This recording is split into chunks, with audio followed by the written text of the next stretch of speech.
Hello Pisces, and welcome to your July 2026 reading.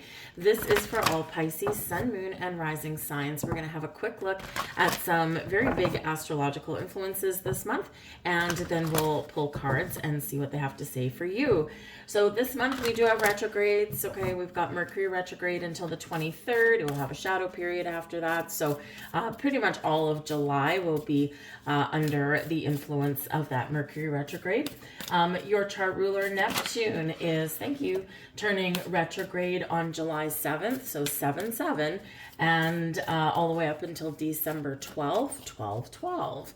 So that's very interesting, considering Neptune is not just related to creativity and your dreams and your imagination, but also spiritual energy coming in there as well. So excuse me, a little bit of a potential awakening for some people there. Pluto retrograde until the middle of October, and Saturn at the end of July will retrograde until December 10th. We also do really want to look, there's a lot going on in July, but really there's a huge jam-packed bunch of energy that is very exciting and very transformative right in the middle of the month. It starts July 14th at the new moon in Cancer. Beautiful new moon, by the way. And right up until about the 22nd. And of course, the energy doesn't just start and stop. It will continue, but this is where it's kind of packed in. And we've got all these outer planets that have all finally settled down in their new signs, all of them at once pretty much. And they are all making aspects to each other in that week, all at 4 degrees. 4s are about your stability, security, your foundation, planting roots, also associated with Cancerian energy of your house, your home, your family, your children, where you feel safe and secure. So this could bring about some more stability. It could shake things up first and then leads us to more stability. Who knows, right? But we've got Uranus, Pluto, Jupiter, Neptune, all making these connections with one another. We do have a tricky one in there. We've got Jupiter in Leo in an opposition with Pluto in Aquarius. So this can be like kind of a push-pull energy, but really positive one on the 15th. And you are going to want to know about this one. This is Uranus in a sextile with Neptune. So this can be a massive accelerated raising of consciousness, awakening for people, for humanity. So it can be very exciting. It can be very shocking. It can be sudden for some people, freeing us out of any kind of doubts or old beliefs that we've been holding on to, and possibly awaking us all to something new. For some people, it'll hit like a shock to the system. Others, it'll come in a little bit slower, right? Because things do kind of really envelop us, I guess, as we are ready to receive those things. So it can be really quite exciting. Jupiter, of course, in there, bringing a lot of expansion and growth, getting us out of our comfort zone and maybe bringing us some luck. So this can be exciting. Last one I'll touch on, we do have the nodes shifting. The North Node and South Node have been in your sign and Virgo, and they are moving this month on the 26th into Aquarius for our future and into Leo for our South Node there. So things are probably feel a little bit different for you as that takes effect. But let's see what the cards have in store for you. We've got thinking of you, beautiful card, a loving thought, and serendipity. Oh, couldn't you just use a little bit of peace here, Pisces, right? So thinking of you, this can be a message from the beyond, a passed over loved one, a passed over pet, or maybe someone in your physical realm, right? Someone has you on their mind, and someone is sending you a little bit of a message, whether it's comfort and joy or possibilities, who knows? So this is really wonderful. If you're thinking of somebody, chances are they may be thinking about you too. Give them a call. This can be a great time to reach out to people. But this also does bring in this serendipitous energy, this lovely vibe that, everything is okay. And that can actually be part of the message that you may receive. You may see a lot of repeating numbers this month. You may see a lot of different kind of signs and synchronicities this month. With these planets all interacting at 4 degrees, that's significant in and of itself, because that doesn't usually happen. We usually get a couple, but not all of them, especially the outer planets. It's like they've all come together after a long period apart, and they're bringing us some interesting stuff, right? So you may be seeing a lot of 4s. This particular card here is number 29. So you could see 2s, 9s, but that breaks down into an 11. And 11 can certainly be about your intuition, about your spiritual connections. Can also be about new beginnings and your wishes. So you may see a lot of 1s as well. We also have Moonlight Goddess. Okay, loving that one. Repressed emotions, healing, and reflection. So this can certainly be a time. And, of course, we've got retrogrades throughout this month. We also have that week in the middle that I said, the 14th till the 22nd-ish. And that is a great, great time to let go of the little things, to let go of the minutia, and step back and reflect, do some meditation, open your mind, open your heart, okay? Because, there's bigger things happening in the cosmos than there is in our physical world. We all have physical stuff that's going on, right? But that's just a great week to kind of maybe take a little bit of break, take things a little bit slower, and connect with your higher self, connect with the spiritual realm, and just kind of be. Because that way you're more likely to receive, you're more likely to hear, you're more likely to recognize messages. It's like a little bit of a peaceful time. And so this can bring in that reflective energy. And retrograde energy is reflect, refocus, regroup, renew, maybe even revive. Second chances can come about with retrogrades as well. But this brings in a beautiful calm energy. See this calm energy that's starting to come in for you, whether it's involving some healing, forgiveness, or just this sense of peace, this sense of being connected in a different way, or maybe even reconnecting in a different way. But it is a peaceful vibe, so let's celebrate that and let's embrace it. Let's get some more cards for you. For the moon cycles, ooh, thank you. The moon cycles may be very, very important for you this month. Like I said, we've got a new moon on the 14th. That is in the sign of Cancer. Very nurturing energy. It's a very beautiful new moon. And then we've got a full moon in Aquarius on the 29th of July. And that's the same day the sun is conjunct Jupiter in Leo. So there's that Aquarius-Leo connection already, right? So things are moving fast with that once the nodes change. And that can be a really expansive full moon. It can be very amplified in its energy. So both these moons this month can have a real significant effect on you in one way or another. And then, of course, in August, we head into eclipse season. So that's exciting. Well, let's see what we've got. And we've got the Three of Swords. So healing energy coming in. Healing is needed. All right, this is right the heart of your reading. So focusing on your heart space, focusing on, being more positive and, really kind of connecting with your emotions and yourself in like a better way. If you're feeling a little bit blue, the Three of Swords can be like a breakup card, right? But it can also just be pangs of sadness or grief or disappointment. And, but we have, and whether it's the heart or the mind, probably both because they are connected, right? Whichever one it happens to be, that something there is very important showing up in the heart of your reading, very important to pay attention to. Sometimes it's just an energy of remembering, right? Remembering something. And, if you, if you do have someone that had passed away, or, you do have maybe a pet that crossed the rainbow bridge, there just might be something that is, kind of a lingering energy. Sometimes we push our feelings down a little bit, and you are very sensitive. You're an empath, right?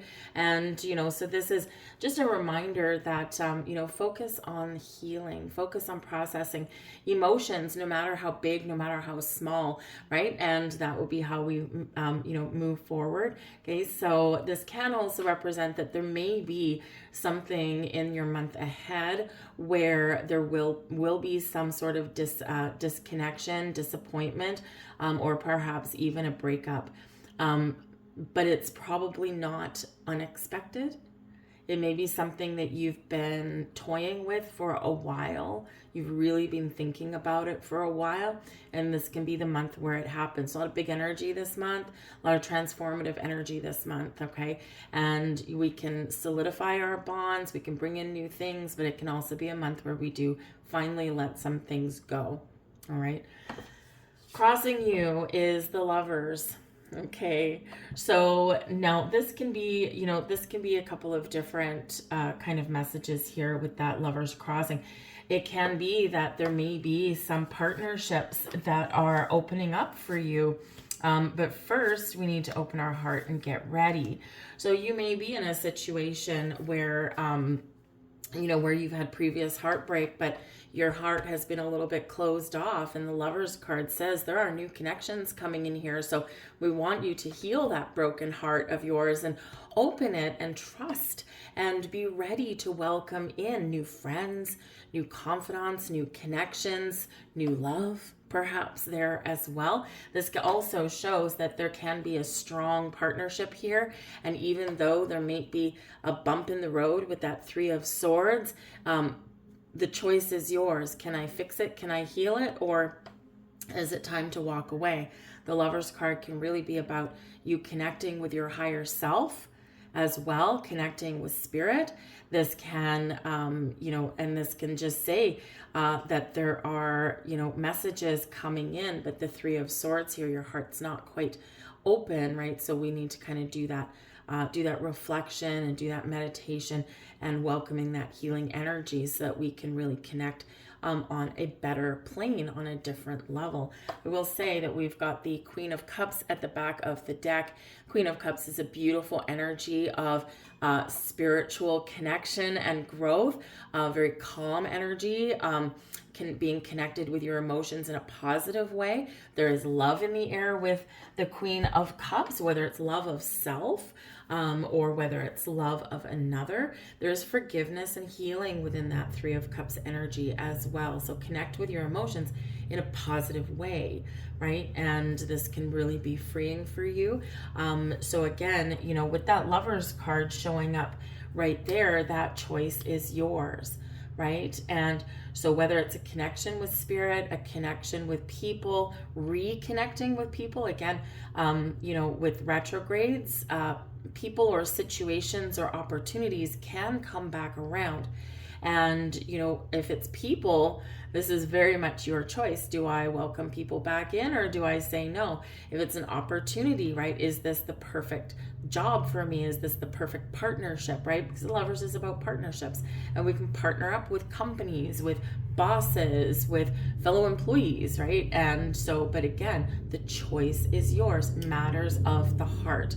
Where do you see yourself? So choose wisely, okay? But you may have a couple of different opportunities here. Because Lovers card is Gemini energy, and Gemini tends to come in with multiples of things, multiple people, multiple opportunities, so you may have that choice to make. So connect with your heart in a positive way. What makes me feel like I'm in this Queen of Cups energy, right? And that choice will be easier. We've got the Six of Cups here.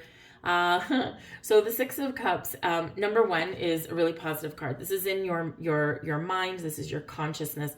And so this is like what you're thinking about, where your head's at. Okay. And the Six of Cups is a wonderful card because it is a card about the present. It's one about having fun, being present, enjoying life, living each day. The Six of Cups can also represent children. Okay, so children might be on your mind, whether you want to start a family, maybe you got that biological clock ticking, or whether it's children you already have, or maybe something from your childhood, right?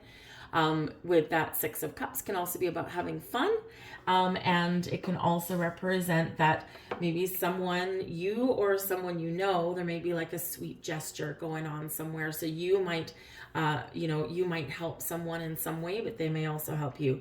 But the Six of Cups is kind of an in-between card as well, because it is one where we need to focus on today. This is where the active energy is.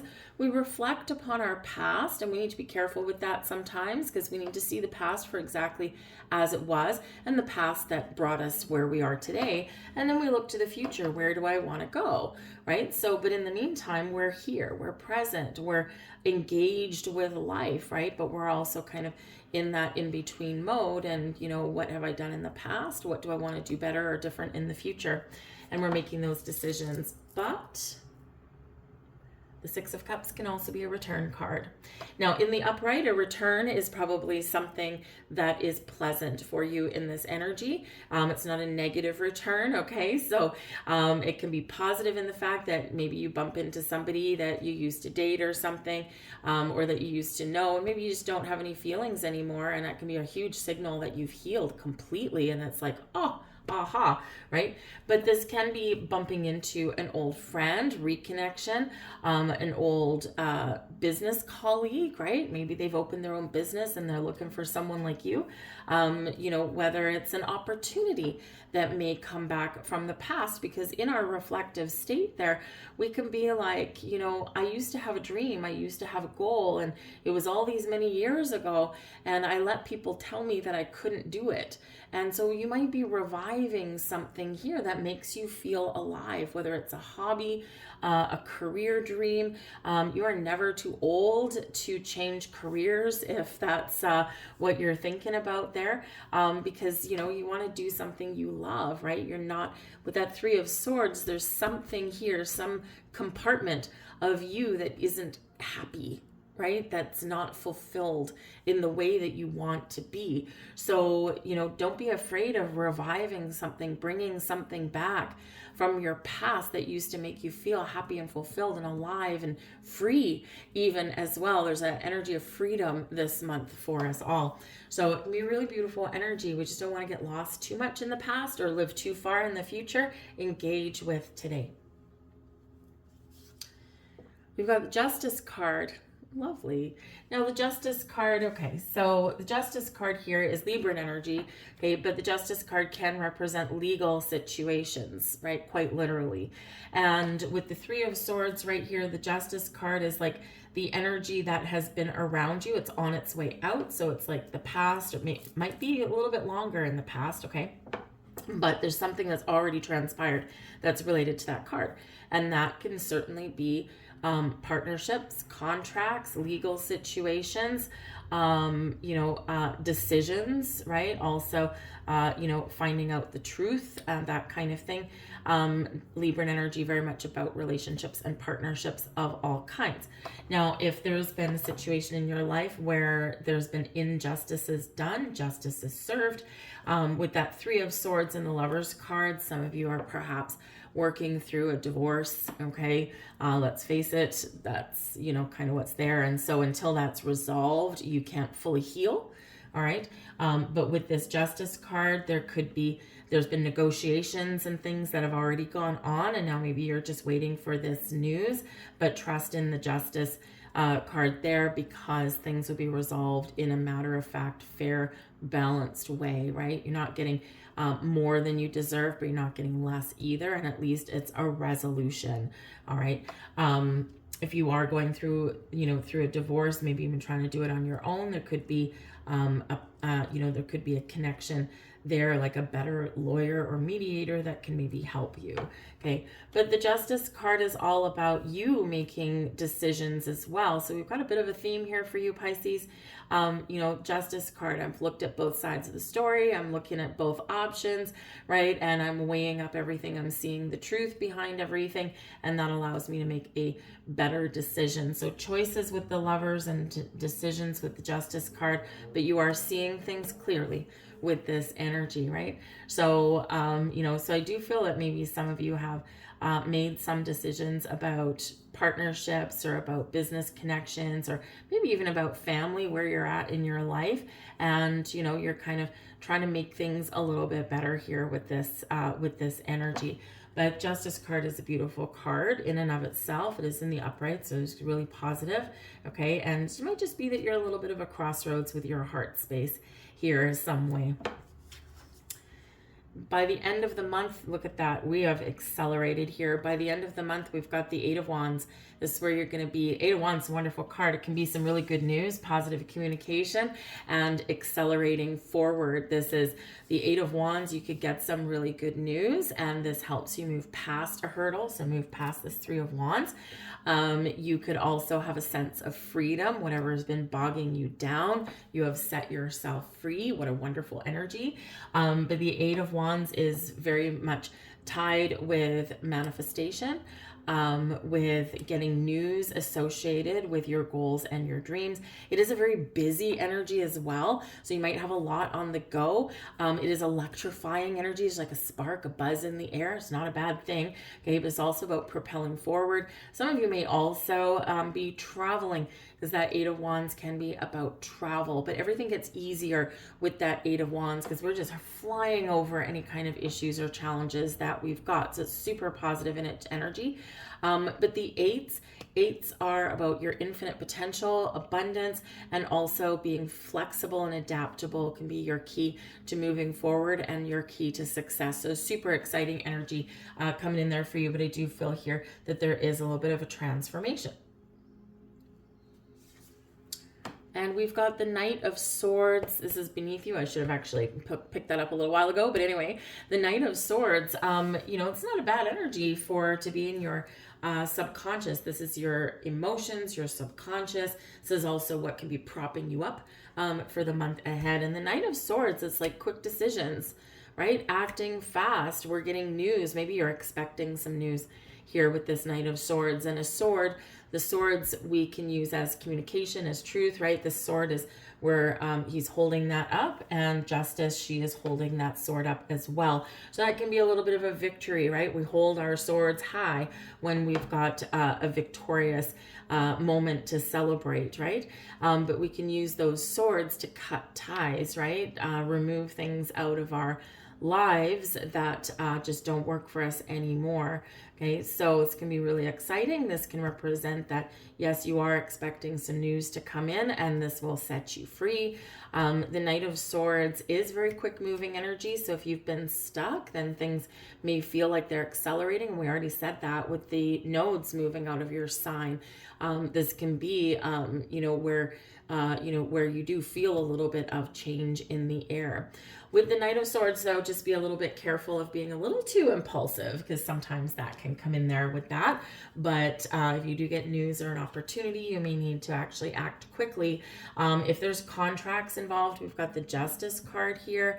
Okay, just be careful with contracts or official documents. Mercury is retrograde, and this is more likely where you're going to miss some fine details, or you're going to miss something entirely. Okay, or you may be too impulsive before you know what you're getting yourself into. So just make sure that you have an opportunity to sleep on something and double and triple check everything, okay? So let's get you a final message here, Pisces.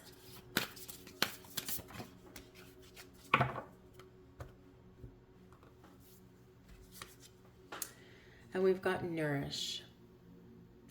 Nourish yourself, your goals, your dreams. Nourish people around you as well, but ultimately, we've got that Queen of Cups sitting there, okay? And, especially if you've kind of been feeling a little lackluster lately, take care of yourself, right? Have some fun, go on an adventure, have some, find a friend to travel with, maybe, do something that excites you, pick up an old hobby that maybe you've lost connection with, but made you feel good. What does nourish mean to you at this moment in time, right? And so take care of yourself. Keep that vision, okay? Hold your dreams.